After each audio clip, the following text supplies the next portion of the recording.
Waa kuma wakiilka cusub ee Qaramada Midoobay u soo magacaawday Soomaaliya. Xogayaha guud ee Qaramada Midoobay Antonio Guterres ayaa magacaabay wakiilka hay'adda Qaramada Midoobay u qaabilsanaan doona Soomaaliya, kaas oo lagu magacaabo James Swan.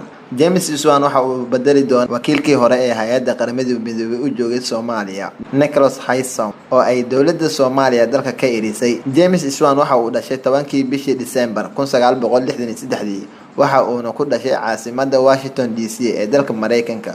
Waa nin diblomaasi ah sida lagu sheegay warmurtiyeed ka soo baxay bogga hay'adda UNSOM. James Swan waxa uu waqtigiisii ugu badnaa ku soo dhameystay dalalka Afrika, isagoo safiir ka soo noqday Jamhuuriyadda Dimuqraadiga ee Congo laga soo bilaabo 2013 ilaa 2016.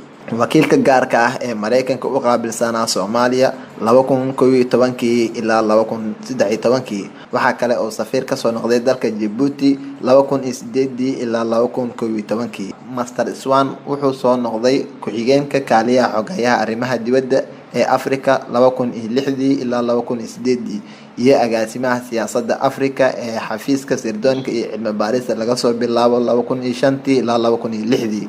Ka hor shaqooyinkaas, Master Swan waxa uu ka soo shaqeeyay Jamhuuriyadda Dimuqraadiga ee Congo, Jamhuuriyadda Congo, Soomaaliya, Cameroon, Nicaragua iyo Haiti.